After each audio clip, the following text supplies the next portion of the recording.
বৃক্ষ দিয়ে সাজাই দেশ, সমৃদ্ধ করি বাংলাদেশ। এই প্রতিপাদ্য সামনে নিয়ে প্রতি বছরের মতো বগুড়ার পৌর এডওয়ার্ড পার্কে এবারও বসেছে বৃক্ষরোপণ অভিযান ও বৃক্ষ মেলা 2024।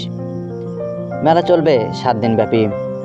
মেলায় হরেক রকম ফল ফুলের চারা নিয়ে এসেছেন নার্সারি ব্যবসায়ীরা। অনেক বনজ ও ঔষধি গাছও উঠেছে এবারের মেলায়।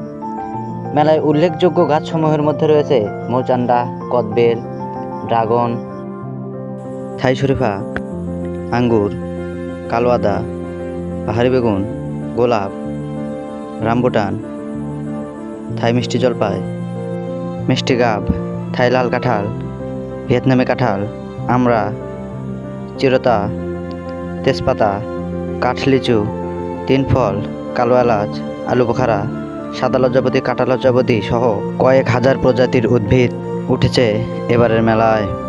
এসব গাছের চারা ছাড়াও বীজও পাওয়া যাচ্ছে এবারের মেলায়। মেলায় ক্যাকটাস জাতীয় উদ্ভিদ উঠেছে দেখার মতো।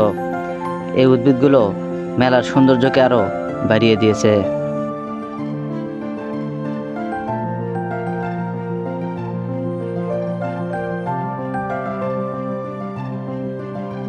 নার্সারি ব্যবসায়ীদের সাথে কথা বলে আমরা জানতে পেরেছি, ফল ও শোভাবর্ধক গাছের চাহিদা বেশি রয়েছে এবারের মেলায়।